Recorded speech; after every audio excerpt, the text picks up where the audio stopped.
ਸਤਿ ਸ਼੍ਰੀ ਅਕਾਲ ਜੀ। ਤੁਸੀਂ ਦੇਖ ਰਹੇ ਹੋ ਵਿਰਾਸਤ ਟੀਵੀ। ਮੈਂ ਲਾਪ੍ਰੀਤ ਸੰਧੂ ਲੈ ਕੇ ਹਾਜ਼ਰ ਹਾਂ ਪ੍ਰੋਗਰਾਮ ਦ੍ਰਿਸ਼ਟੀਕੋਣ। ਇਸ ਪ੍ਰੋਗਰਾਮ ਜ਼ਰੀਏ ਤੁਹਾਡੀ ਸਾਂਝ ਬਣਾਈ ਦੀ ਹੈ ਜੀ ਕੁਝ ਖਾਸ ਤੇ ਅਹਿਮ ਖਬਰਾਂ ਦੇ ਉੱਪਰ, ਤੇ ਹਰ ਰੋਜ਼ ਦੀ ਤਰ੍ਹਾਂ ਮੇਰੇ ਨਾਲ ਨੇ ਜਸਵਿੰਦਰ ਯਾਦ। ਸਭ ਤੋਂ ਪਹਿਲਾਂ ਉਹਨਾਂ ਦਾ ਸਵਾਗਤ ਕਰਦੇ ਹਾਂ ਤੇ ਫਿਰ ਪ੍ਰੋਗਰਾਮ ਦੀ ਸ਼ੁਰੂਆਤ ਕਰਦੇ ਹਾਂ। ਜਸਵਿੰਦਰ ਜੀ, ਪ੍ਰੋਗਰਾਮ ਦੇ ਵਿੱਚ ਬਹੁਤ ਬਹੁਤ ਸਵਾਗਤ ਹੈ ਜੀ। ਸ਼ੁਕਰੀਆ ਜਸਵਿੰਦਰ ਜੀ। ਜੇਕਰ ਗੱਲ ਕਰੀਏ ਖਬਰਾਂ ਦੀ ਤਾਂ UGC ਵੱਲੋਂ ਯੂਨੀਵਰਸਿਟੀਆਂ ਨੂੰ ਨਵੇਂ ਨਿਰਦੇਸ਼ ਜਾਰੀ ਕੀਤੇ ਗਏ ਨੇ ਜੀ। ਕੀ ਨੇ ਨਵੇਂ ਨਿਰਦੇਸ਼? ਲਾਪ੍ਰੀਤ, ਇੱਕ ਨਾ ਪੰਜਾਬੀ ਦੀ ਅਖਾਣ ਹੈ ਜੀ ਕਿ ਵਿਹੜੇ ਆਈ ਜੰਨ ਤੇ ਬਿੰਨੋ ਕੁੜੀ ਦੇ ਕੰਨ। ਕਈ ਥਾਵਾਂ ਤੇ ਕਹਿ ਦਿੰਦੇ ਆ ਕਿ ਬੂਹੇ ਆਈ ਜੰਨ ਤੇ ਬਿੰਨੋ ਕੁੜੀ ਦੇ ਕੰਨ। ਇਹ ਹੁੰਦਾ ਹੈ, ਜਾਂ ਕਹਿ ਲਈਏ ਕਿ ਇਹਦਾ ਸਾਰ ਤੱਤ ਹੁੰਦਾ ਹੈ, ਜਾਂ ਕਹਿ ਲਈਏ ਕਿ ਇਹਦੀ ਸਥਿਤੀ ਹੁੰਦੀ ਹੈ ਕਿ ਐਨ ਮੌਕੇ ਤੇ ਕੰਮ ਕਰਨੀ ਜੀ। ਪਰ ਇੱਕ ਸਾਡੇ ਪੰਜਾਬੀ ਦੇ ਵਿੱਚ ਸੱਥਾਂ ਦੇ ਵਿੱਚ ਕਹਿ ਦਿੰਦੇ ਹੁੰਦੇ ਆ ਕਿ ਜਿੰਨਾ ਚਿਰ ਕੁੜੀ ਦੀ ਮੰਗਣੀ ਨਾ ਹੋਈ ਹੋਵੇ ਉਹਨਾਂ ਚਿਰ ਟੈਂਟ ਵਾਲਾ ਨਹੀਂ ਬੁੱਕ ਕਰੀਦਾ ਹੁੰਦਾ ਜੀ। ਹੁਣ ਇੱਥੇ ਹੋਇਆ ਕੀ ਪਿਆ, ਜਿਹੜਾ UGC ਨੇ ਜਾਂ ਕਹਿ ਲਓ ਕਿ ਯੂਨੀਵਰਸਿਟੀ ਗ੍ਰਾਂਟ ਕਮਿਸ਼ਨ ਨੇ ਨਵੇਂ ਯੂਨੀਵਰਸਿਟੀਆਂ ਨੂੰ ਨਿਰਦੇਸ਼ ਜਾਰੀ ਕੀਤੇ ਆ। ਮੈਂ ਆਪਣੇ ਦਰਸ਼ਕਾਂ ਤੇ ਛੱਡ ਦਿੰਦਾ, ਤੁਹਾਡੇ ਤੋਂ ਛੱਡ ਦਿੰਦਾ, ਜਿਹੜੀ ਗੱਲ ਠੀਕ ਲੱਗੀ ਉਹ ਤੁਸੀਂ ਲਾ ਲਿਓ ਜੀ। ਇਹ ਕਹਿੰਦੇ ਵੀ ਜਿੰਨੇ ਵੀ ਇੰਗਲਿਸ਼ ਮੀਡੀਅਮ ਦੇ ਵਿੱਚ ਕੋਰਸ ਹੈ, ਚਾਹੇ ਉਹ ਡਿਗਰੀ ਦੇ ਆ ਚਾਹੇ ਉਹ ਡਿਪਲੋਮੇ ਦੇ ਆ, ਉੱਥੇ ਅਸੀਂ ਪ੍ਰਵਾਨਗੀ ਦਿੰਦੇ ਆ ਤੇ ਯੂਨੀਵਰਸਿਟੀਆਂ ਨੂੰ ਕਹਿੰਦੇ ਆ ਕਿ ਉਹਦੀ ਜਿਹੜੀ ਪ੍ਰੀਖਿਆ ਹੈ ਉਸ ਨੂੰ ਖੇਤਰੀ ਭਾਸ਼ਾ ਵਿੱਚ ਲੈਣ ਦਾ ਇੰਤਜ਼ਾਮ ਕੀਤਾ ਜਾਵੇ ਜੀ। ਕਹਿਣ ਦਾ ਭਾਵ ਕਿ ਕੈਮਿਸਟਰੀ, ਫਿਜ਼ਿਕਸ, ਬਾਇਓ, ਜੂਲੌਜੀ ਜਾਂ ਅਸੀਂ ਹੋਰ ਸਾਇੰਸ ਤੋਂ ਪਾਸੇ ਗੱਲ ਕਰ ਲਈਏ, ਉਹ ਕਿਹੜੇ ਮੀਡੀਅਮ ਵਿੱਚ ਪੜ੍ਹਾਈਆਂ ਜਾਂਦੀਆਂ ਆਪਣੇ, ਚਾਹੇ ਪੰਜਾਬ ਸਕੂਲ ਐਜੂਕੇਸ਼ਨ ਬੋਰਡ ਹੀ ਹੋਵੇ, 11ਵੀਂ ਤੋਂ ਲੈ ਕੇ ਮੈਡੀਕਲ, ਨਾਨ ਮੈਡੀਕਲ, ਜੇ ਇੰਜੀਨੀਅਰਿੰਗ ਦੀ ਪੜ੍ਹਾਈ ਹੈ ਜਿਹੜੀ ਉਹ ਇੰਗਲਿਸ਼ ਵਿੱਚ ਹੋ ਜਾਂਦੀ ਹੈ। ਬਿਲਕੁਲ।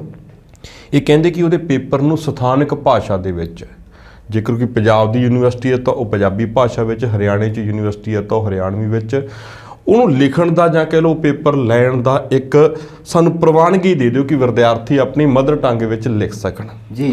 ਲੌਜਿਕ ਕੀ ਦਿੱਤਾ ਹੈ ਕਿ ਇਹਦੇ ਨਾਲ ਕੀ ਹੋਊਗਾ, ਇੱਕ ਤਾਂ ਅਨੁਵਾਦ ਆ, ਟਰਾਂਸਲੇਟ ਹੋਣਾ ਜਿਹੜਾ ਚੀਜ਼ਾਂ ਦਾ ਉਹ ਤੇਜ਼ੀ ਦੇ ਨਾਲ ਹੋਊਗਾ, ਕਿਉਂਕਿ ਇਹ ਜਿਹੜੇ ਸਬਜੈਕਟ ਹੈ ਇਹਨਾਂ ਨੂੰ ਟਰਾਂਸਲੇਟ ਕਰਨ ਵਾਲਾ ਕੰਮ ਚੱਲ ਪਊਗਾ। ਦੂਜਾ, ਇਹਨਾਂ ਨੇ ਕਿਹਾ ਕਿ ਮੁਲਾਂਕਣ ਆ ਜਿਹੜਾ ਉਹਦੇ ਵਿੱਚ ਵੀ ਕਾਫੀ ਸਾਨੂੰ ਫਾਇਦਾ ਹੋਊਗਾ। ਕਦੇ ਇਹ ਸੁਣਿਆ ਕਿ ਸਿਲੇਬਸ ਆ ਜਿਹੜਾ ਉਹਨੂੰ ਪਹਿਲਾਂ ਮਦਰ ਭਾਸ਼ਾ ਵਿੱਚ ਜਾਂ ਖੇਤਰੀ ਭਾਸ਼ਾ ਵਿੱਚ ਨਾ ਕੀਤਾ ਜਾਵੇ, ਸਿੱਧਾ ਪੇਪਰ ਹੀ ਕਰ ਦਿਓ ਜਾ ਕੇ। ਪੇਪਰ ਦੀ ਉਹ ਸ਼ਬਦਾਵਲੀ ਕਿੱਥੋਂ ਪਿਕ ਕਰਨਗੇ ਜੀ। ਅਗਲੀ ਗੱਲ, ਠੀਕ ਹੈ ਤੁਸੀਂ ਕਰ ਦਿਓਗੇ, ਤੁਸੀਂ ਵਿਦਵਾਨਾਂ ਦੇ ਸਹਾਰਿਆਂ ਦੇ ਨਾਲ ਉਸ ਦਾ ਪੇਪਰ ਜਾਂ ਕਹਿ ਲਓ ਕੁਐਸਚਨ ਪੇਪਰ ਦੀ ਇੱਕ ਲੈਂਗੁਏਜ ਹੋਰ ਵਿੱਚ ਐਡ ਕਰ ਦਿਓਗੇ ਕਿ ਇਹ ਪੰਜਾਬੀ ਦਾ ਕੁਐਸਚਨ ਪੇਪਰ ਹੈ ਜੀ। ਚਲੋ ਜੇ ਤੁਸੀਂ ਨਾ ਵੀ ਕਰੋਗੇ ਤਾਂ ਉਹ ਕੁਐਸਚਨ ਪੇਪਰ ਅੰਗਰੇਜ਼ੀ ਦੇ ਵਿੱਚ ਹੀ ਰੱਖ ਲਓਗੇ। ਬੱਚਿਆਂ ਨੂੰ ਤੁਸੀਂ ਕਹੋਗੇ ਕਿ ਤੁਸੀਂ ਆਪਣੀ ਮਦਰ ਟੰਗ ਵਿੱਚ ਖੇਤਰੀ ਭਾਸ਼ਾ ਵਿੱਚ ਇਹਦੇ ਉੱਤਰ ਲਿਖ ਸਕਦੇ ਹੋ। ਕਿੱਥੋਂ ਲੈ ਕੇ ਆਉਣਗੇ ਉਹ ਕੈਮਿਸਟਰੀ ਦੀਆਂ ਟਰਮ ਕੰਡੀਸ਼ਨ ਦੇ ਵਕੈਬ ਪੰਜਾਬੀ ਦੇ ਵਿੱਚ? ਬਿਲਕੁਲ। ਜਿਹੜੀ ਗੱਲ ਕੈਮਿਸਟਰੀ ਵਿੱਚ, ਫਿਜ਼ਿਕਸ ਵਿੱਚ, ਅੰਗਰੇਜ਼ੀ ਵਿੱਚ ਕਹੀ ਜਾਂਦੀ ਉਹਦਾ ਪੰਜਾਬੀ ਅਨੁਵਾਦ ਉਹ ਕਿੱਥੋਂ ਲੱਭਣਗੇ ਜੀ? ਪਹਿਲਾਂ ਸਿਲੇਬਸ ਬਣਦਾ ਹੁੰਦਾ ਲਵਪ੍ਰੀਤ, ਪਹਿਲਾਂ ਅਨੁਵਾਦ ਹੁੰਦੀਆਂ ਕਿਤਾਬਾਂ, ਪਹਿਲਾਂ ਪੂਰੇ ਦਾ ਪੂਰਾ ਢਾਂਚਾ ਬਣਦਾ, ਫਿਰ ਉਹ ਇੰਪਲੀਮੈਂਟ ਹੁੰਦਾ। ਕਹਿੰਦੇ ਇੰਪਲੀਮੈਂਟ ਕਰ ਦਿਓ, ਜਦੋਂ ਇੰਪਲੀਮੈਂਟ ਹੋਊਗਾ ਢਾਂਚਾ ਆਪਣੇ ਆਪ ਬਣ ਲੱਗ ਜੂਗਾ ਜੀ। ਕਦੇ ਨਹੀਂ ਇਦਾਂ ਹੁੰਦਾ। ਮੈਂ ਇਸ ਗੱਲ ਦੇ ਉੱਤੇ ਬਿਲਕੁਲ ਵੀ ਮੇਰੀ ਸਹਿਮਤੀ ਨਹੀਂ। ਮੈਨੂੰ ਨਹੀਂ ਜਾਪਦਾ ਕਿ ਇਸ ਗੱਲ ਦਾ ਕੋਈ ਸਾਰਥਿਕ ਅਰਥ ਨਿਕਲਦਾ। UGC ਦਾ, ਜਿਹਨੂੰ ਅਸੀਂ ਨੈਟ ਦਾ ਪੇਪਰ ਕਹਿ ਦਿੰਦੇ ਹਾਂ, UGC ਨੈਟ, ਉਹ ਹੁੰਦਾ ਹੈ, ਉਹਦੇ ਵਿੱਚ ਦੋ ਪੇਪਰ ਹੁੰਦੇ ਆ, ਇੱਕ ਹੁੰਦਾ ਜਨਰਲ ਪੇਪਰ ਤੇ ਇੱਕ ਹੁੰਦਾ ਸਬਜੈਕਟ ਦਾ ਪੇਪਰ। ਜੇ ਤਾਂ ਉੱਥੇ ਲੈਂਗੁਏਜ ਆ ਗਈ ਫਿਰ ਤਾਂ ਜਿਹੜਾ ਸੈਕੰਡ ਪੇਪਰ ਹੈ ਉਹ ਲੈਂਗੁਏਜ ਦਾ ਹੋਣਾ ਹੀ ਹੈ, ਚਾਹੇ ਉਹ ਪੰਜਾਬੀ ਹੈ, ਚਾਹੇ ਸੰਸਕ੍ਰਿਤੀ ਹੈ, ਚਾਹੇ ਹਿੰਦੀ ਹੈ ਤੇ ਚਾਹੇ ਅੰਗਰੇਜ਼ੀ ਹੈ। ਜਿਹੜਾ ਪਹਿਲਾ ਪੇਪਰ ਹੁੰਦਾ ਉਹ ਸਾਰੇ ਸਬਜੈਕਟਾਂ ਵਾਸਤੇ ਕਾਮਨ ਹੁੰਦਾ ਹੈ ਜੀ। ਉਹਦੀਆਂ ਦੋ ਭਾਸ਼ਾਵਾਂ ਹੁੰਦੀਆਂ, ਇੱਕ ਹਿੰਦੀ ਹੁੰਦੀ ਹੈ ਤੇ ਇੱਕ ਅੰਗਰੇਜ਼ੀ ਹੁੰਦੀ ਹੈ। ਸਭ ਤੋਂ ਪਹਿਲਾਂ UGC ਦੁਆਰਾ ਹੀ ਇਹ ਨੈਟ ਦਾ ਪੇਪਰ ਜਿਹੜਾ ਲਿਆ ਜਾਂਦਾ ਹੈ, ਤੁਸੀਂ ਆਪਣੇ ਪੇਪਰ ਨੂੰ ਹੀ ਖੇਤਰੀ ਭਾਸ਼ਾ ਵਿੱਚ ਕਰਕੇ ਦਿਖਾਓ ਜੀ। ਪੰਜਾਬੀ ਸਬਜੈਕਟ ਨਾਲ ਸੰਬੰਧ ਰੱਖਣ ਵਾਲੇ ਜਿਨ੍ਹਾਂ ਦਾ ਅੰਗਰੇਜ਼ੀ ਦੇ ਵਿੱਚ ਹੱਥ ਤੰਗ ਹੋ ਸਕਦਾ ਜਾਂ ਹੋਵੇਗਾ, ਉਹ ਬਹੁਤੇ ਵਾਰੀ ਆਪਣੇ ਸਬਜੈਕਟ ਨੂੰ ਬਹੁਤ ਚੰਗੇ ਤਰੀਕੇ ਨਾਲ ਜਾਣਦੇ ਆ। ਪਰ ਜਿਹੜਾ ਪਹਿਲਾ ਪੇਪਰ ਹੈ ਉੱਥੇ ਉਹਨਾਂ ਨੂੰ ਲੈਂਗੁਏਜ ਪ੍ਰੋਬਲਮ ਐਸੀ ਆਉਂਦੀ ਹੈ ਕਿ ਨਾ ਤਾਂ ਉਹ ਹਿੰਦੀ ਨੂੰ ਸਹੀ ਪਿਕ ਕਰ ਪਾਉਂਦੇ ਆ, ਨਾ ਉਹ ਅੰਗਰੇਜ਼ੀ ਨੂੰ ਕਰ ਪਾਉਂਦੇ ਆ। ਉਹ ਪਹਿਲੇ ਪੇਪਰ ਨੂੰ ਹੀ ਕਲੀਅਰ ਨਹੀਂ ਕਰ ਪਾਉਂਦੇ, ਅੱਧ ਵਿਚਾਲੇ ਰਹਿ ਜਾਂਦੇ। ਬਿਲਕੁਲ, ਉਹ ਪਹਿਲਾ ਪੇਪਰ ਹੀ ਨਹੀਂ ਕਲੀਅਰ ਹੁੰਦਾ। ਦੂਸਰਾ ਪੇਪਰ ਬਾਅਦ ਦੀ ਗੱਲ ਹੈ, ਜਨਰਲ ਪੇਪਰ ਵਿੱਚੋਂ ਹੀ ਨੰਬਰ ਹੁੰਦੇ ਘੱਟ ਜਾਂਦੇ ਆ। ਤੇ UGC ਆਪ ਕਿਉਂ ਨਹੀਂ ਪਹਿਲ ਕਰਦੀ? ਜਦੋਂ ਉਹ UGC ਨੈਟ ਦਾ ਪੇਪਰ ਲੈਂਦੇ ਆ ਤਾਂ ਜਿੱਥੇ ਜਿਹੜੇ ਥਾਵਾਂ ਦੇ ਵੀ ਉੱਤੇ ਹੈਗਾ ਤੇ ਪਹਿਲਾ ਜਿਹੜਾ ਕੁਐਸਚਨ ਪੇਪਰ ਹੈ ਤੇ ਦੂਜਾ ਜਿਹੜਾ ਕੁਐਸਚਨ ਪੇਪਰ ਹੈ, ਜੇਕਰ ਲੈਂਗੁਏਜ ਦਾ ਨਹੀਂ ਸਬਜੈਕਟ ਦਾ ਜੀ, ਤਾਂ ਤੁਸੀਂ ਦਿਓ ਖੇਤਰੀ ਭਾਸ਼ਾਵਾਂ ਵਿੱਚ।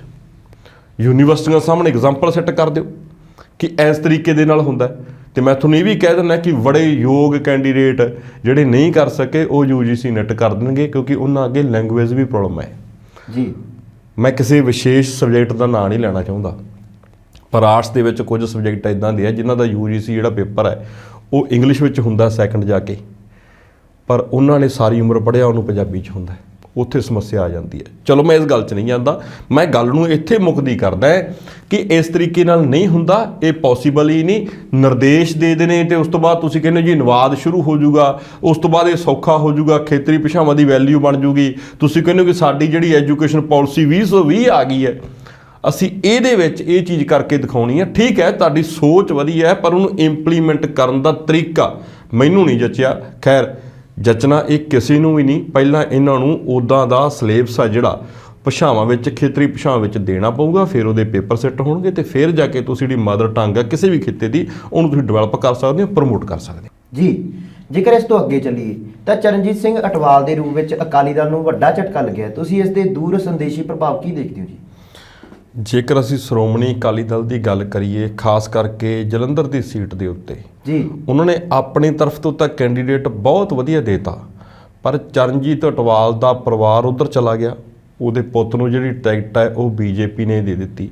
ਤੇ ਆਜ਼ਾਦੀ ਤੋਂ ਬਾਅਦ ਸ਼੍ਰੋਮਣੀ ਅਕਾਲੀ ਦਲ ਦੇ ਵਿੱਚ ਜੇਕਰ ਕੋਈ ਵੱਡਾ ਲੀਡਰ ਸੀ ਕਿਸੇ ਖਿੱਤੇ ਨੂੰ ਤੇ ਕਿਸੇ ਜਾਤੀ ਸਮੂਹ ਨੂੰ ਰੀਪ੍ਰੈਜ਼ੈਂਟ ਕਰਦਾ, ਉਹ ਚਰਨਜੀਤ ਅਟਵਾਲ ਸੀ ਜੀ। ਉਹਦਾ ਜਾਣਾ ਇਹਨਾਂ ਦੇ ਲਈ ਮੇਰੇ ਖਿਆਲ ਦੇ ਨਾਲ ਭਰਪਾਈ ਨਹੀਂ ਹੋ ਸਕਦੀ। ਡਿਪਟੀ ਸਪੀਕਰ ਰਹੇ ਉਹ, ਬਾਦਲ ਸਾਹਿਬ ਦੇ ਬਹੁਤ ਬਹੁਤ ਨੇੜੇ ਰਹੇ। ਪਿੱਛੇ ਜੇ ਕੁਝ ਕੁ ਸਮੇਂ ਤੋਂ ਉਹ ਗੁੱਸੇ ਵੀ ਚੱਲ ਰਹੇ ਸੀ, ਪਰ ਜਦੋਂ ਉਹਦਾ ਬੇਟਾ ਚਲਾ ਗਿਆ ਤੇ ਮੇਰੇ ਖਿਆਲ ਦੇ ਨਾਲ ਤਾਂ ਇਹ ਗੱਲ ਤੈਅ ਸੀ ਕਿ ਚਰਨਜੀਤ ਸਿੰਘ ਅਟਵਾਲ ਜਾਣਗੇ। ਇਹ ਤਾਂ ਇਕੱਲਾ ਰਸਮੀ ਐਲਾਨ ਸੀ। ਇਹ ਕੋਈ ਸੰਧੀਆ ਪਰਿਵਾਰ ਤਾਂ ਹੈ ਨਹੀਂਗਾ ਜਿਹਦੇ ਵਿੱਚ ਰਾਜਸਥਾਨ ਦੇ ਵਿੱਚ ਕਿ ਇੱਕ ਜੀ ਇੱਧਰ ਹੋ ਜਾਊਗਾ ਤੇ ਇੱਕ ਇੱਧਰ ਹੋ ਜਾਊਗਾ ਜੀ। ਉੱਥੇ ਹੋ ਸਕਦਾ ਹੈ ਕਿ ਹਿੱਤਾਂ ਦੀ ਰਾਜਨੀਤੀ ਕੀਤੀ ਜਾਂਦੀ ਹੋਵੇ, ਹੋ ਸਕਦਾ ਕਿ ਲੋਕਾਂ ਦੇ ਸਾਹਮਣੇ ਹਿੱਤਾਂ ਦੀ ਰਾਜਨੀਤੀ ਪ੍ਰਮੋਟ ਕੀਤੀ ਜਾਂਦੀ ਹੋਵੇ, ਵਿਖਾਈ ਜਾਂਦੀ ਹੋਵੇ, ਪਰ ਹਿੱਤ ਦਾ ਸ਼ਬਦ ਹੈ ਵਿੱਚ। ਪੰਜਾਬ ਦੀ ਰਾਜਨੀਤੀ ਦੇ ਵਿੱਚ ਪਰਿਵਾਰ ਦੀ ਰਾਜਨੀਤੀ ਹੈ ਜਿਹੜੀ ਉਹ ਪਹਿਲ ਦੇ ਆਧਾਰ ਤੇ ਕੀਤੀ ਜਾਂਦੀ ਹੈ, ਕੋਈ ਵੀ ਪਾਰਟੀ ਹੋਵੇ, ਕੋਈ ਵੀ ਵੱਡਾ ਲੀਡਰ ਹੋਵੇ। ਸਪਸ਼ਟ ਕਰ ਦਿੰਦੇ ਆ, 11 ਦੇ ਵਿੱਚ ਮਨਪ੍ਰੀਤ ਸਿੰਘ ਬਾਦਲ ਜਾਂਦੇ ਆ ਤੇ ਗੁਰਦਾਸ ਬਾਦਲ ਨੂੰ ਨਾਲ ਜਾਣਾ ਪੈ ਗਿਆ, ਤੇ 12 ਵਾਲੀ ਚੋਣ ਆ ਗਈ ਤੇ ਉੱਥੇ ਉਹਨਾਂ ਨੇ ਆਪਣੇ ਭਰਾ ਦੇ ਖਿਲਾਫ ਹੀ ਲੰਬੀ ਦੇ ਵਿੱਚ ਉਹਨਾਂ ਨੂੰ ਟਿਕਟ ਮਿਲ ਗਈ। ਮਨਪ੍ਰੀਤ ਸਿੰਘ ਬਾਦਲ ਨੇ ਪਤੰਗ ਪਾਰਟੀ ਤੋਂ ਦੇ ਦਿੱਤੀ ਤੇ ਲੜਨਾ ਪੈ ਗਿਆ ਜੀ। ਬ੍ਰਹਮਪੁਰਾ ਸਾਹਿਬ ਜਾਂਦੇ ਆ ਤਾਂ ਉਹਨਾਂ ਦਾ ਬੇਟਾ ਵੀ ਜਾਂਦਾ ਹੈ। ਜਨਮੇਜਾ ਸਿੰਘ ਸੇਖੋਂ ਜਾਂਦੇ ਆ ਤਾਂ ਉਹਨਾਂ ਦਾ ਬੇਟਾ ਵੀ ਜਾਂਦਾ ਹੈ। ਜੇਕਰ ਬੋਨੀ ਦੀ ਗੱਲ ਕਰੀਏ, ਬੋਨੀ ਜਨਾਲਾ ਦੀ ਗੱਲ ਕਰੀਏ, ਉਹਨਾਂ ਦਾ ਤਾਂ ਚਲੋ ਆਉਣ ਜਾਣ ਲੱਗਿਆ ਰਹਿੰਦਾ ਹੈ। ਸੁਖਦੇਵ ਸਿੰਘ ਢੀਂਡਸਾ ਜਾਂਦੇ ਆ ਤਾਂ ਉਹਨਾਂ ਦੇ ਮਗਰ ਪਰਮਿੰਦਰ ਸਿੰਘ ਢੀਂਡਸਾ ਵੀ ਜਾਂਦਾ ਹੈ। ਮੈਂ ਤਾਂ ਕਰਕੇ ਇਸ ਗੱਲ ਦੇ ਉੱਤੇ ਮੋਹਰ ਲਾਉਣਾ ਹੈ ਕਿ ਇੱਥੇ ਹਿੱਤ ਦੀ ਰਾਜਨੀਤੀ ਪੰਜਾਬ ਵਿੱਚ ਨਹੀਂ ਰਹੀ।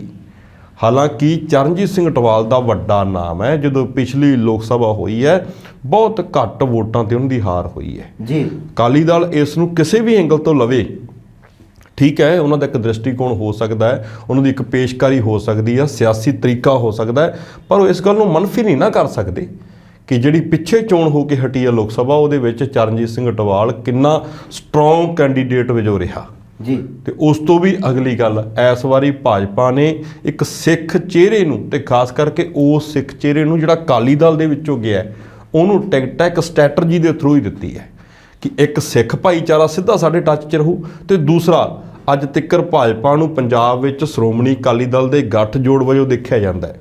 ਉਹਨਾਂ ਨੇ ਚਾਹੇ ਅਕਾਲੀ ਦਲ ਦੇ ਨਾਲ ਤਾਂ ਗੱਠਜੋੜ ਛੱਡ ਦਿੱਤਾ, ਪਰ ਇੱਕ ਸਿੱਖ ਭਾਈਚਾਰੇ ਦਾ ਕੈਂਡੀਡੇਟ ਦੇ ਕੇ ਇੱਕ ਸਿੱਖ ਵੋਟ ਨਾਲ ਗੱਠਜੋੜ ਨਹੀਂ ਛੱਡਿਆ ਜੀ। ਉਹ ਕਿੱਡੀ ਖੂਬਸੂਰਤ ਸਟ੍ਰੈਟਜੀ ਦੇ ਨਾਲ ਉਹ ਲੈ ਕੇ ਆਏ ਨੇ। ਅਕਾਲੀ ਦਲ ਦੇ ਲਈ ਇੱਕ ਵੱਡਾ ਝਟਕਾ ਹੈ। ਇਹਦੇ 'ਚੋਂ ਪਾਰ ਪਾਉਣਾ ਜਾਂ ਨਾ ਪਾਉਣਾ ਵੱਖਰੀ ਗੱਲ ਹੈ, ਪਰ ਇੱਕ ਗੱਲ ਹੋਰ ਮੈਂ ਕਹਿ ਦੇਵਾਂ ਜੀ। ਜਦੋਂ ਜਲੰਧਰ ਲੋਕ ਸਭਾ ਸੀਟ ਦੇ ਉੱਤੇ ਕਾਗਜ਼ ਭਰੇ ਜਾਂਦੇ ਸੀ, ਮੈਂ ਨਹੀਂ ਕਹਿੰਦਾ ਕਿ ਸ਼ਕਤੀ ਪ੍ਰਦਰਸ਼ਨ ਹੋਣਾ ਚਾਹੀਦਾ ਹੈ, ਮੈਂ ਨਹੀਂ ਕਹਿੰਦਾ ਕਿ ਵੱਡੇ ਇਕੱਠ ਹੋਣੇ ਚਾਹੀਦੇ ਨੇ, ਮੈਂ ਇਹਨੂੰ ਆਦਰਸ਼ ਸਿਰ ਸਕਦਾ ਵੀ ਇਸ ਤਰੀਕੇ ਨਾਲ ਹੋਣਾ ਚਾਹੀਦਾ, ਪਰ ਜਿਸ ਤਰੀਕੇ ਦਾ ਇਕੱਠ ਹੈ ਜਿਹੜਾ ਉਹ ਕੀਤਾ ਆਮ ਆਦਮੀ ਪਾਰਟੀ ਨੇ, ਉਹ ਦੱਸਦਾ ਸੀ ਕਿ ਉਹ ਇਸ ਵਾਰੀ ਧੜੱਲੇ ਤਰੀਕੇ ਨਾਲ ਉਤਰਨਗੇ, ਕੋਸ਼ਿਸ਼ ਕਰਨਗੇ ਕਿ ਅਸੀਂ ਉਹ ਸੰਗਰੂਰ ਵਾਲੀ ਲੀਕ ਹੈ ਜਿਹੜੀ ਉਹ ਕੱਟ ਦਈਏ। ਪਰ ਅਕਾਲੀ ਦਲ ਦੇ ਪੂਰੀ ਵੱਡੀ ਲੀਡਰਸ਼ਿਪ ਵੀ ਕਾਗਜ਼ ਭਰਨ ਵੇਲੇ ਹਾਜ਼ਰ ਨਾ ਹੋਣੀ, ਇਹ ਕਿਸ ਗੱਲ ਦਾ ਦਿਖਾਵਾ ਹੈ ਜੀ? ਇਹ ਇੱਕ ਸਵਾਲ ਹੈ। ਦੇਖੋ, ਇਕੱਠ ਨਹੀਂ ਕਰਨਾ ਚਾਹੀਦਾ, ਕਰਨਾ ਚਾਹੀਦਾ ਵੱਖਰੀ ਸਟ੍ਰੈਟਜੀ ਹੈ। ਬਿਲਕੁਲ। ਪਰ ਤੁਸੀਂ ਆਪਣੇ ਜਿਹੜੇ ਚੁਣਵੇਂ ਲੀਡਰ ਨੇ ਉਹਨਾਂ ਨੂੰ ਤਾਂ ਨਾਲ ਲੈ ਕੇ ਉੱਥੇ ਪੁੱਜੋ। ਹਾਂ, ਇਸ ਗੱਲ ਦਾ ਮੈਨੂੰ ਗਿਆਨ ਹੈ, ਸਾਡੇ ਦਰਸ਼ਕ ਕਹਿਣਗੇ ਕਿ ਸਰਦਾਰ ਪ੍ਰਕਾਸ਼ ਸਿੰਘ ਬਾਦਲ ਬਿਮਾਰ ਹੋ ਗਏ ਸੀ। ਮੈਂ ਕਹਿੰਦਾ ਕਿ ਬਹੁਤ ਲੰਬੀ ਉਮਰ ਹੋਵੇ, ਸਰਦਾਰ ਸੁਖਬੀਰ ਸਿੰਘ ਬਾਦਲ ਜੀ ਨੂੰ ਉੱਥੇ ਜਾਣਾ ਪੈ ਸਕਦਾ ਜਾਂ ਗਏ ਆ, ਪਰ ਇਹਨਾਂ ਤੋਂ ਇਲਾਵਾ ਵੀ ਤਾਂ ਲੀਡਰਸ਼ਿਪ ਹੈ। ਉਹਦੇ ਵਿੱਚੋਂ ਵੀ ਚੁਣਵੇਂ ਜਿਹੇ ਲੀਡਰ ਉੱਥੇ ਪੁੱਜੇ ਤੇ ਕੁਝ ਲੀਡਰ ਜਿਹੜੇ ਬੜੇ ਨੇੜੇ ਸੀ ਉਹ ਵੀ ਨਹੀਂ ਪੁੱਜੇ। ਤੇ ਚਰਨਜੀਤ ਸਿੰਘ ਅਟਵਾਲ ਜਿਹੜੇ ਹੁਣ ਉੱਧਰ ਚਲੇ ਗਏ ਨੇ, ਇਹ ਆਪਣੇ ਆਪ ਦੇ ਵਿੱਚ ਇੱਕ ਸੰਕੇਤ ਹੈ ਕਿ ਅਕਾਲੀ ਦਲ ਆਉਣ ਵਾਲੇ ਦਿਨਾਂ ਦੇ ਵਿੱਚ ਵੀ ਹਲੇ ਇਕੱਠੇ ਹੋਣ ਦੇ ਮੂਡ ਵਿੱਚ ਨਹੀਂ। ਬੀਬੀ ਜਗੀਰ ਕੌਰ ਦਾ ਜਾਣਾ, ਚਰਨਜੀਤ ਸਿੰਘ ਅਟਵਾਲ ਦਾ ਜਾਣਾ, ਢੀਂਡਸਾ ਸਾਹਿਬ ਦੇ ਪਰਿਵਾਰ ਦਾ ਜਾਣਾ, ਹੋਰ ਵੱਡੇ ਪਰਿਵਾਰਾਂ ਦਾ ਇਹਦੇ ਵਿੱਚੋਂ ਨਿਕਲ ਕੇ ਜਾਣਾ, ਇਹ ਸਾਰਾ ਕੁਝ ਦੱਸਦਾ ਕਿ ਅਕਾਲੀ ਦਲ ਲਈ ਹਜੇ ਔਖਾ ਵਕਤ ਹੈ ਜਿਹੜਾ ਉਹ ਮੁੱਕਿਆ ਨਹੀਂ। ਜੇਕਰ ਇਸ ਤੋਂ ਅੱਗੇ ਗੱਲ ਕਰੀਏ ਤਾਂ ਪੰਜਾਬ ਦੇ ਮੁੱਖ ਮੰਤਰੀ ਸਾਹਿਬ ਨੇ 55 ਲੱਖ ਵਾਲੀ ਜਿਹੜੀ ਫਾਈਲ ਆ ਜੀ ਉਹ ਵਾਪਸ ਭੇਜ ਦਿੱਤੀ ਹੈ। ਹੁਣ ਇਹਦਾ ਮਾਮਲਾ ਕੀ ਬਣੂਗਾ ਜੀ? ਅਸਲ ਵਿੱਚ ਨਾ ਲਵਪ੍ਰੀਤ, ਗੱਲ ਕੀ ਹੈ ਕਿ ਅਸੀਂ ਇਹਨੂੰ ਸਿੱਧਾ ਜਿਹਾ ਵੇਖ ਲੈਂਦੇ ਹਾਂ ਕਈਆਂ ਮਸਲਿਆਂ ਨੂੰ। ਸਾਡੇ ਬੜੇ ਸਤਿਕਾਰਤ ਨੇ ਮਾਨ ਸਾਹਿਬ ਤੇ ਉਹਨਾਂ ਦੀ ਸਰਕਾਰ ਜੀ, ਉਹਨਾਂ ਨੇ ਕਹਿ ਦਿੱਤਾ ਕਿ ਅਸੀਂ ਜੀ ਇਹ 55 ਲੱਖ ਜਿਹੜੇ ਕਿ ਮੁਖਤਿਆਰ ਅੰਸਾਰੀ ਨੂੰ ਜੇਲ੍ਹ ਵਿੱਚ ਰੱਖਣਾ ਤੇ ਉਹਨਾਂ ਦਾ ਕੇਸ ਲੜਨਾ ਸੁਪਰੀਮ ਕੋਰਟ ਦੇ ਵਿੱਚ ਕਿ ਸਾਨੂੰ ਇਹ ਲੋੜੀਂਦਾ ਹੈ, ਅਸੀਂ ਇਹਨਾਂ ਨੂੰ ਯੂਪੀ ਨੂੰ ਨਹੀਂ ਦੇ ਸਕਦੇ। ਜਿਹਦੇ ਵਿੱਚ ਇੱਕ ਵਕੀਲ ਸੁਪਰੀਮ ਕੋਰਟ ਦੀ ਜਦੋਂ ਪੇਸ਼ੀ ਤੇ ਜਾਂਦਾ ਤਾਂ 11 ਲੱਖ ਲੈਂਦਾ ਸੀ ਇੱਕ ਪੇਸ਼ੀ ਦਾ ਜੀ। ਉਹ 55 ਲੱਖ ਇਹ ਸਰਕਾਰ ਨੇ ਕਹਿ ਦਿੱਤਾ ਕਿ ਅਸੀਂ ਨਹੀਂ ਦੇਣਾ ਜੀ। ਪਰ ਇਹ ਗੱਲ ਕਹਿਣ ਨੂੰ ਸੁਣਨ ਨੂੰ ਚੰਗੀ ਲੱਗਦੀ ਹੈ, ਪਰ ਤੁਹਾਡੇ ਕੋਲ ਇਹਦਾ ਸਿਧਾਂਤ ਹੈ ਕੋਈ? ਤੁਹਾਡੇ ਕੋਲੇ ਕੋਈ ਇਹਦੇ ਪੱਕੇ ਸਬੂਤ, ਪੱਕੇ ਪੈਰ, ਸਬੂਤ ਨਹੀਂ ਪੱਕੇ ਪੈਰ ਹੈ ਕੋਈ? ਜਿਹੜੇ ਵਕੀਲ 11 ਲੱਖ ਰੁਪਈਆ ਲੈ ਕੇ ਪੇਸ਼ੀ ਤੇ ਜਾਂਦੇ ਸੀ ਉਹ ਇਹ 55 ਲੱਖ ਲੈਣ ਦੇ ਲਈ ਵੀ ਆਪਣੀ ਖਾਤਰ ਕਿਤੇ ਜਾਣਗੇ ਜੀ। ਤੁਹਾਡੇ ਨਾਂ ਕਹਿਣ ਦੇ ਨਾਲ ਉਹ ਚੁੱਪ ਕਰਕੇ ਨਹੀਂ ਬੈਠਣਗੇ। ਤੇ ਤੁਹਾਡੀ ਸਟ੍ਰੈਟਜੀ ਕੀ ਹੈ? ਅਸਲ ਵਿੱਚ ਸਾਡੇ ਦਰਸ਼ਕ ਜਾਣਦੇ ਹੋਣਗੇ ਕਿ ਮੁਖਤਿਆਰ ਅੰਸਾਰੀ ਜਿਹੜੇ ਕਿ ਪਹਿਲਾਂ ਗੈਂਗਵਾਰ ਵਿੱਚ ਸੀ ਤੇ ਉਸ ਤੋਂ ਬਾਅਦ ਉੱਥੋਂ ਦੀ ਉਹ ਰਾਜਨੀਤੀ ਵਿੱਚ ਵੀ ਰਹੇ ਜੀ। ਯੂਪੀ ਵਿੱਚ ਹਾਲਾਤ ਕੁਝ ਇਦਾਂ ਦੇ ਬਣੇ ਜਾਂ ਨਹੀਂ ਬਣੇ, ਪਰ ਸਾਡੇ ਕੋਲੇ ਜਿਹੜੀ ਗੱਲ ਹੁਣ ਤੱਕ ਆਈ ਹੈ ਜਾਂ ਕਹਿ ਲਓ ਕਿ ਲੋਕਾਂ ਦੀ ਚਵਾਚਵੀ ਹੈ ਕਿ ਯੂਪੀ ਵਿੱਚ ਉਹਨਾਂ ਦੀ ਜਾਨ ਨੂੰ ਖਤਰਾ ਹੋ ਗਿਆ ਸੀ, ਸਿਆਸੀ ਧਿਰਾਂ ਤੋਂ ਵੀ ਤੇ ਦੂਸਰੇ ਪਾਸੇ ਇਹ ਗੈਂਗਵਾਰ ਦੇ ਵਿੱਚੋਂ ਵੀ। 19 ਤੋਂ ਤੇ 21 ਤੱਕ ਉਹ ਰੱਖੇ ਗਏ ਪੰਜਾਬ ਦੀ ਜੇਲ੍ਹ ਵਿੱਚ ਇੱਕ ਟੁੱਚੂ ਜਿਹੇ ਕੇਸ ਬਣਾ ਕੇ ਉਹਨਾਂ ਨੂੰ ਇੱਥੇ ਲਿਆਂਦਾ ਗਿਆ। ਸੁਣਨ 'ਚ ਤਾਂ ਇਹ ਵੀ ਆਇਆ ਕਿ ਨਾਲ ਉਹਨਾਂ ਦੇ ਜਿਹੜੇ ਗੜਵੱਚੀ ਹੁੰਦੇ ਆ, ਕਹਿਣ ਦਾ ਭਾਵ ਨਾਲ ਤੁਰਦੇ ਹੁੰਦੇ ਆ ਜੀ, ਉਹਨਾਂ ਨੂੰ ਵੀ ਇੱਥੇ ਲਿਆਂਦਾ ਗਿਆ ਕਿਉਂਕਿ ਉਹਨਾਂ ਦੇ ਉੱਤੇ ਵੀ ਕੋਈ ਇੱਕਾ ਦੁੱਕਾ ਕੇਸ ਆ ਜਿਹੜੇ ਬਣਾਏ ਗਏ। ਇੱਥੇ ਉਹਨਾਂ ਨੂੰ ਰੋਪੜ ਦੀ ਜੇਲ੍ਹ ਦੇ ਵਿੱਚ ਰੱਖਿਆ ਗਿਆ, VIP ਟ੍ਰੀਟਮੈਂਟ ਦਿੱਤੀ ਗਈ। ਇੱਥੋਂ ਤੱਕ ਦੀ ਵੀ ਜਾਣਕਾਰੀ ਸਾਡੇ ਕੋਲ ਹੈਗੀ ਹੈ ਕਿ ਉਹਨਾਂ ਦੀ ਰੋਪੜ ਜੇਲ੍ਹ ਦੇ ਨੇੜੇ ਇੱਕ ਕਿਰਾਏ ਤੇ ਕੋਠੀ ਦਿੱਤੀ ਗਈ ਤੇ ਉੱਥੇ ਉਹਦੀ ਪਤਨੀ ਨੂੰ ਵੀ ਰੱਖਿਆ ਗਿਆ। ਖਾਤਰਦਾਰੀ ਪੂਰੀ ਕੀਤੀ ਹੈ ਜੀ। ਖਾਤਰਦਾਰੀ ਵਿੱਚ ਕੋਈ ਕਸਰ ਨਹੀਂ ਛੱਡੀ ਗਈ। ਪਰ ਹੁਣ ਜਦੋਂ ਇਹ ਪੂਰੇ ਦਾ ਪੂਰਾ ਮਸਲਾ ਬਣਿਆ ਤਾਂ ਯੂਪੀ ਨੇ ਕਿਹਾ ਕਿ ਸਾਨੂੰ 47 ਕੇਸਾਂ ਦੇ ਵਿੱਚ ਮੁਖਤਿਆਰ ਅੰਸਾਰੀ ਚਾਹੀਦਾ ਹੈ ਜੀ। 25 ਚਿੱਠੀਆਂ ਉਹਨਾਂ ਨੇ ਪੰਜਾਬ ਸਰਕਾਰ ਨੂੰ ਉਸ ਵਕਤ ਦਿੱਤੀਆਂ, ਪਰ ਪੰਜਾਬ ਸਰਕਾਰ ਕਹਿੰਦੀ ਨਹੀਂ ਜੀ, ਹਾਲੇ ਅਸੀਂ ਹੋਰ ਪੁੱਛਗਿੱਛ ਕਰਨੀ ਹੈ, ਹਾਲੇ ਸਾਨੂੰ ਲੋੜੀਂਦਾ ਹੈ। ਤਾਂ ਉਸ ਤੋਂ ਬਾਅਦ ਉਹ ਸੁਪਰੀਮ ਕੋਰਟ ਗਏ ਕਿ ਮੁਖਤਿਆਰ ਅੰਸਾਰੀ ਸਾਨੂੰ ਦਿੱਤਾ ਜਾਵੇ। ਇੱਧਰੋਂ ਪੰਜਾਬ ਵੀ ਵੱਡੇ ਵਕੀਲ ਕਰਕੇ ਉੱਥੇ ਗਿਆ ਵੀ ਸਾਨੂੰ ਚਾਹੀਦਾ। ਉਹਦੇ ਤੇ 55 ਲੱਖ ਰੁਪਈਆ ਲੱਗਿਆ। ਉਹ 55 ਲੱਖ ਰੁਪਈਆ ਹੁਣ ਮਾਨ ਸਰਕਾਰ ਪਾਸ ਨਹੀਂ ਕਰ ਰਹੀ। ਕਹਿੰਦੇ ਜੀ ਇਸ ਮਸਲੇ ਵਿੱਚ ਅਸੀਂ ਛਾਣਬੀਨ ਕਰ ਰਹੇ ਹਾਂ, ਤੇ ਛਾਣਬੀਨ ਵਾਲੀ ਪੂਰੀ ਦੀ ਪੂਰੀ ਜਿਹੜੀ ਗਾਜ ਹੈ ਉਹ ਕਿੱਥੇ ਡਿੱਗ ਰਹੀ ਹੈ? ਜੇਲ੍ਹ ਡਿਪਾਰਟਮੈਂਟ ਦੇ ਉੱਤੇ ਜੀ। ਪਰ ਮਾਮਲੇ ਤਾਂ ਹੋਰ ਵੀ ਬਹੁਤ ਨੇ ਨਾ। ਮਾਨ ਸਾਹਿਬ ਕਹਿੰਦੇ ਕਿ 24 ਲੱਖ ਦੀ ਚਾਹ ਪਿਛਲੇ ਮੁੱਖ ਮੰਤਰੀ ਦੀ ਹਲੇ ਉਹ ਨਹੀਂ ਸਾਡੇ ਹਿਸਾਬ ਦੇ ਵਿੱਚ ਆ ਰਹੀ। ਉਸ ਤੋਂ ਅੱਗੇ ਉਹ ਕਹਿੰਦੇ ਜੀ ਜੇਕਰ ਮੈਂ ਗੱਲ ਕਰਾਂ 31,000 ਕਰੋੜ ਰੁਪਈਆ ਫੂਡ ਸਕੈਮ ਦਾ, ਉਹ ਵੀ ਮਸਲਿਆਂ ਵਿੱਚ ਉਲਝੇ ਹੋਏ। ਵਿਜੀਲੈਂਸ ਦੇ ਹੋਰ ਵੀ ਬੜੇ ਘੇਰੇ ਨੇ। ਵਿਜੀਲੈਂਸ ਕੋਲ ਬਹੁਤ ਕੰਮ ਹੈ, ਇੰਨੀ ਤੇ ਨਹੀਂ, ਜਾਂ ਅਸੀਂ ਕਹਿ ਦਈਏ ਕਿ ਰੱਬ ਨੇ ਉਹਨਾਂ ਨੂੰ ਐਸ ਸਰਕਾਰ ਦੇ ਨਾਲ ਬਹੁਤ ਕੰਮ ਦੇ ਦਿੱਤਾ ਹੈ ਜੀ। ਪਰ ਇਹ ਨਹੀਂ ਹੋ ਸਕਦਾ ਕਿ ਇਕੱਲਾ ਇਹ ਮਸਲਾ ਜੇਲ੍ਹ ਡਿਪਾਰਟਮੈਂਟ ਦਾ ਹੋਵੇ। ਉਹਦੇ ਪਿੱਛੇ ਕਿਹੜੀ ਧਿਰ ਸਿਆਸਤ ਕਰਦੀ ਰਹੀ, ਸਿਆਸੀ ਪਾਵਰਾਂ ਵਰਤਦੀ ਰਹੀ, ਉਸ ਵਕਤ ਦੇ ਗ੍ਰਹਿ ਮੰਤਰੀ ਕੌਣ ਸੀ, ਇਹ ਚਵਾਚਵੀ ਲੋਕਾਂ ਦੇ ਵਿੱਚ ਹੈਗੀ ਹੈ। ਇਹਨੂੰ ਤੁਸੀਂ ਜਾਂ ਤਾਂ ਬ੍ਰੇਕ ਕਰੋ, ਤੋੜ ਕੇ ਲੋਕਾਂ ਦੇ ਸਾਹਮਣੇ ਪੇਸ਼ ਕਰੋ ਵੀ ਆਹ ਗੱਲ ਪੂਰੀ ਸਪਸ਼ਟ ਹੈ, ਜਾਂ ਫਿਰ ਆਉਣ ਵਾਲੇ ਦਿਨਾਂ ਦੇ ਵਿੱਚ ਜਦੋਂ ਜੇਲ੍ਹ ਅਧਿਕਾਰੀਆਂ ਦੇ ਉੱਤੇ ਹੋਰ ਤੁਸੀਂ ਸਕੰਜਾ ਕੱਸੋਗੇ ਤਾਂ ਹੋ ਸਕਦਾ ਹੈ ਕੋਈ DSP ਭੋਲੇ ਵਾਂਗੂ ਵੱਡਾ ਨਾਮ ਲੈ ਦੇ ਉੱਚ ਅਧਿਕਾਰੀ ਜੀ ਤੇ ਹੋ ਸਕਦਾ ਕਿ ਗੱਲ ਉੱਥੇ ਹੀ ਮੁੱਕ ਜੇ, ਪਰ ਮੈਨੂੰ ਇਹ ਗੱਲ ਐਡੀ ਛੋਟੀ ਨਹੀਂ ਲੱਗਦੀ, ਇਹ ਉੱਥੇ ਨਹੀਂ ਮੁੱਕਣੀ, ਇਹ ਬਹੁਤ ਲੰਬੀ ਜਾਊਗੀ ਤੇ ਕਈ ਵੱਡੇ ਸਿਆਸੀ ਘਰਾਂ ਤੱਕ ਵੀ ਜਾ ਸਕਦੀ ਹੈ। ਜੇਕਰ ਇਸ ਤੋਂ ਅੱਗੇ ਵਧੀਏ ਤਾਂ 40 ਸਟਾਰ ਪ੍ਰਚਾਰਕਾਂ 'ਚ ਨਵਜੋਤ ਸਿੰਘ ਸਿੱਧੂ ਦਾ ਨਾਮ ਨਾ ਹੋਣਾ ਕਿਤੇ ਖੁਸ਼ੀ ਤੇ ਕਿਤੇ ਗਮ ਵਾਲੀ ਗੱਲ ਹੈ ਜੀ। ਬਿਲਕੁਲ ਮੇਰੇ ਖਿਆਲ ਦੇ ਨਾਲ ਨਵਜੋਤ ਸਿੰਘ ਸਿੱਧੂ ਨੇ ਵੀ ਇਹ ਗੱਲ ਨਹੀਂ ਸੋਚੀ ਹੋਣੀ। ਕਰਨਾਟਕਾ ਦੇ ਵਿੱਚ ਜਿਹੜਾ ਇਲੈਕਸ਼ਨ ਹੈ, ਜਾਂ ਕਹ ਲਓ ਕਰਨਾਟਕ ਵਿੱਚ ਜਿਹੜਾ ਇਲੈਕਸ਼ਨ ਹੈ ਜੀ 10 ਤਰੀਕ ਨੂੰ ਉੱਥੇ ਵੋਟਾਂ ਹੈ। ਸਾਡੇ ਪੰਜਾਬ ਦੇ ਮੁੱਖ ਮੰਤਰੀ ਆਮ ਆਦਮੀ ਪਾਰਟੀ ਦੀ ਤਰਫ ਤੋਂ ਉੱਥੇ ਚੱਕਰ ਮਾਰ ਰਹੇ ਨੇ। ਹਾਲਾਂਕਿ ਸਾਡੇ ਮੁੱਖ ਮੰਤਰੀ ਸਾਹਿਬ ਨੂੰ ਵੀ ਉੱਥੋਂ ਦੀ ਜਿਹੜੀ ਸਥਾਨਕ ਭਾਸ਼ਾ ਕੰਨੜ ਨਹੀਂ ਆਉਂਦੀ ਹੋਣੀ ਜਾਂ ਘੱਟ ਆਉਂਦੀ ਹੋਣੀ ਹੈ। ਖੈਰ ਮੈਂ ਕਦੇ ਮਾਨ ਸਾਹਿਬ ਨਾਲ ਕੰਨੜ 'ਚ ਗੱਲ ਨਹੀਂ ਕੀਤੀ ਕਿਉਂਕਿ ਮੈਨੂੰ ਆਪ ਨੂੰ ਨਹੀਂ ਆਉਂਦੀ ਜੀ। ਪਰ ਦੂਸਰੇ ਪਾਸੇ ਗੱਲ ਇਹ ਹੈ ਕਿ ਇੱਕ ਸਿੱਖ ਚਿਹਰਾ ਜਿਨ੍ਹਾਂ ਦੀ ਆਇਡੈਂਟੀ ਦਿੱਲੀ ਦੇ ਵਿੱਚ ਬਣ ਗਈ ਸੀ ਕਿਸਾਨੀ ਅੰਦੋਲਨ ਕਰਕੇ, ਉਹਨਾਂ ਦਾ ਤਾਂ ਦੂਸਰੇ ਸੂਬਿਆਂ ਦੇ ਵਿੱਚ ਰੋਡ ਸ਼ੋਅ ਦੇ ਉੱਤੇ ਹੱਥ ਹਿਲਾ ਕੇ ਗੇੜਾ ਮਾਰ ਦੇਣਾ ਹੀ ਬਹੁਤ ਪ੍ਰਭਾਵਿਤ ਕਰ ਦਿੰਦਾ ਸਿਆਸਤ ਨੂੰ ਜੀ। ਕਿਉਂਕਿ ਇਹ ਗੱਲ ਦੀ ਗਵਾਹੀ ਹੈ। ਪੱਛਮੀ ਬੰਗਾਲ ਦੇ ਇਲੈਕਸ਼ਨ ਦੇ ਵਿੱਚ ਮੋਦੀ ਸਾਹਿਬ ਨੇ ਪੂਰਾ ਜ਼ੋਰ ਲਾਇਆ ਤੇ ਕਿਸਾਨ ਜਥੇਬੰਦੀਆਂ ਨੇ ਪੱਛਮੀ ਬੰਗਾਲ ਵਿੱਚ ਜਿਸ ਤਰੀਕੇ ਦੀ ਸਟ੍ਰੈਟਜੀ ਬਣਾਈ ਸੀ ਤਾਂ ਉੱਥੇ ਮਮਤਾ ਬੈਨਰਜੀ ਦੀ ਜਿੱਤ ਸਾਡੇ ਅੱਖਾਂ ਦੇ ਸਾਹਮਣੇ ਹੋਈ। ਪਰ ਇਸ ਵਕਤ ਪੰਜਾਬ ਦੇ ਵਿੱਚੋਂ ਨਵਜੋਤ ਸਿੱਧੂ ਦਾ ਨਾਂ ਜਾਂ ਕਿਸੇ ਵੀ ਕਾਂਗਰਸੀ ਲੀਡਰ ਦਾ ਨਾਂ ਨਾ ਹੋਣਾ ਇੱਕ ਇਹ ਤਾਂ ਦੱਸਦਾ ਹੈ ਕਿ ਦਿੱਲੀ ਦੀ ਜਿਹੜੀ ਕੇਂਦਰੀ ਲੀਡਰਸ਼ਿਪ ਹੈ ਨਾ, ਉਹ ਹੁਣ ਪੰਜਾਬ ਦੀ ਕਾਂਗਰਸ ਦੀ ਲੀਡਰਸ਼ਿਪ ਦੇ ਉੱਤੇ ਓਡਾ ਵਿਸ਼ਵਾਸ ਨਹੀਂ ਕਰਦੀ ਜੀ ਜਿੱਡਾ ਵਿਸ਼ਵਾਸ ਉਹ ਪਹਿਲਾਂ ਕਰਦੀ ਸੀ ਕਿ ਰਾਜਾ ਵੜਿੰਗ ਜੀ ਆਲ ਇੰਡੀਆ ਦੇ ਪ੍ਰਧਾਨ ਹੋਣਗੇ। ਉਹ ਟਿਕਟਾਂ ਵੀ ਵੰਡਣਗੇ ਗੁਜਰਾਤ 'ਚ ਇਸ ਵਾਰੀ ਨਹੀਂ, ਇਸ ਤੋਂ ਪਿਛਲੇ ਇਲੈਕਸ਼ਨ ਦੇ ਵਿੱਚ ਭਰੋਸਾ ਉੱਠ ਗਿਆ ਜੀ। ਉਹ ਰਾਜਸਥਾਨ ਵਿੱਚ ਵੀ ਹੋਣਗੇ। ਕੈਪਟਨ ਸਾਹਿਬ ਵੀ ਸਟਾਰ ਪ੍ਰਚਾਰਕ ਉਹਨਾਂ ਦੇ ਰਹੇ ਨੇ। ਪਿੱਛੇ ਜੇ ਹਿਮਾਚਲ ਦੇ ਵਿੱਚ ਚੋਣ ਹੋਈ ਤਾਂ ਬਾਜਵਾ ਸਾਹਿਬ ਹਿਮਾਚਲ ਦੇ ਵਿੱਚ ਮੂਹਰੇ ਕੀਤੇ ਗਏ। ਪਰ ਇਸ ਵਕਤ ਲਵਪ੍ਰੀਤ 40 ਬੰਦੇ ਸਟਾਰ ਪ੍ਰਚਾਰਕ ਨੇ, ਕੇਂਦਰੀ ਲੀਡਰਸ਼ਿਪ ਵਿੱਚੋਂ ਵੱਡੇ ਨਾਮ ਵੀ ਹੈਗੇ ਨੇ ਜੀ।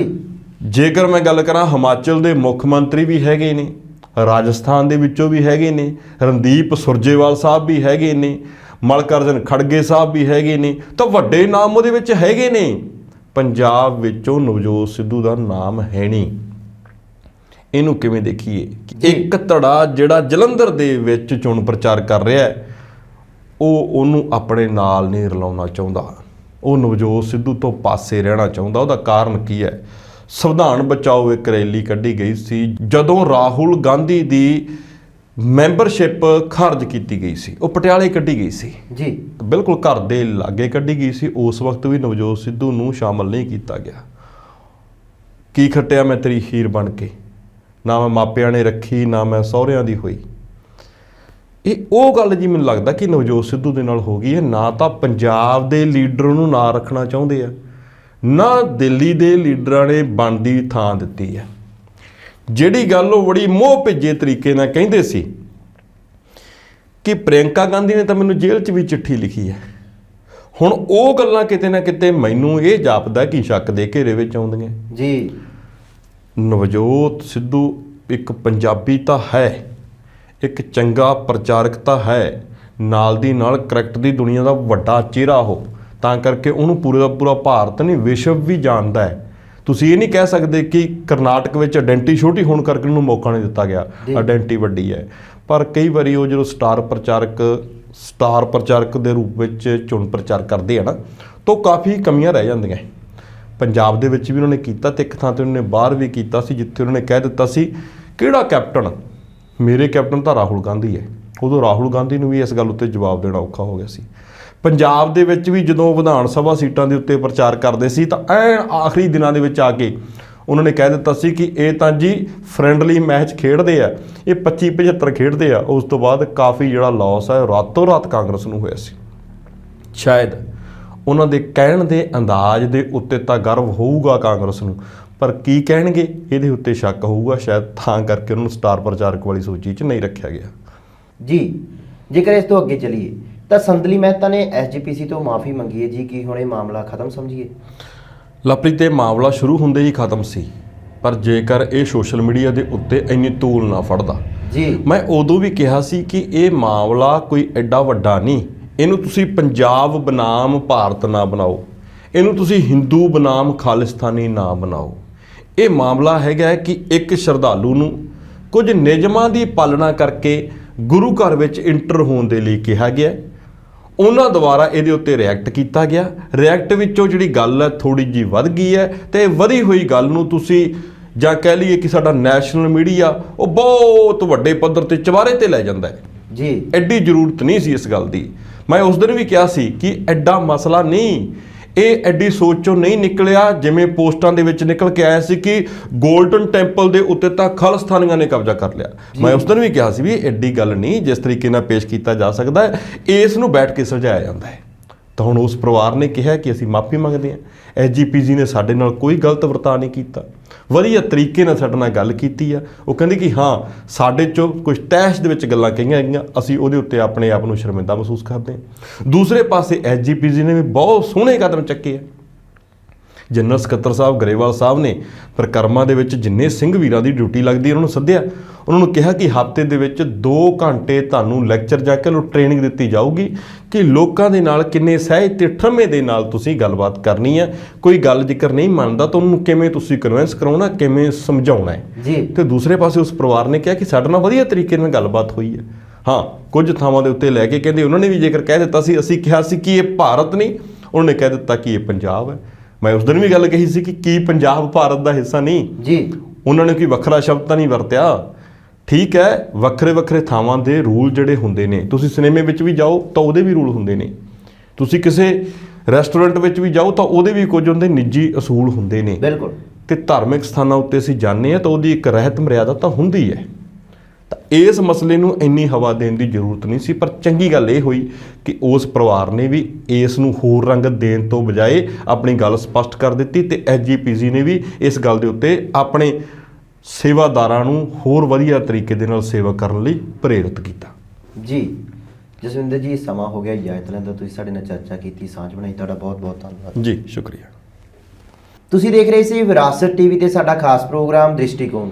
ਤੁਹਾਨੂੰ ਸਾਡਾ ਇਹ ਪ੍ਰੋਗਰਾਮ ਕਿਵੇਂ ਦਾ ਲੱਗਿਆ, ਸਾਡੇ ਸਕਰੀਨ ਤੇ ਚੱਲ ਰਹੇ ਨੰਬਰਾਂ ਤੇ ਜਾਂ ਸਾਡੀ ਈਮੇਲ ਆਈਡੀ ਤੇ ਸਾਡੇ ਨਾਲ ਸਾਂਝ ਬਣਾ ਸਕਦੇ ਹੋ। ਅਤੇ ਜੇਕਰ ਤੁਸੀਂ ਸਾਡਾ ਇਹ ਪ੍ਰੋਗਰਾਮ ਸੋਸ਼ਲ ਮੀਡੀਆ ਤੇ ਦੇਖਣਾ ਚਾਹੁੰਦੇ ਹੋ ਤਾਂ YouTube ਤੇ ਵਿਰਾਸਤ ਮੀਡੀਆ ਕੈਨੇਡਾ ਚੈਨਲ ਨੂੰ ਸਬਸਕ੍ਰਾਈਬ ਕਰ ਸਕਦੇ ਹੋ ਤੇ ਹੋਰ ਬਹੁਤ ਸਾਰੀਆਂ ਅਪਡੇਟਸ ਲਈ Facebook ਪੇਜ ਫੋਲੋ ਕਰ ਸਕਦੇ ਹੋ। ਕੱਲ ਫੇਰ ਮਿਲਦੇ ਹਾਂ ਕਿਸੇ ਨਵੇਂ ਮੁੱਦੇ ਤੇ, ਤਦ ਤੱਕ ਲਈ ਦੇਖਦੇ ਰਹੋ ਵਿਰਾਸਤ ਟੀਵੀ, ਸਾਡੀ ਵਿਰਾਸਤ ਸਾਡੀ ਪਹਿਚਾਣ।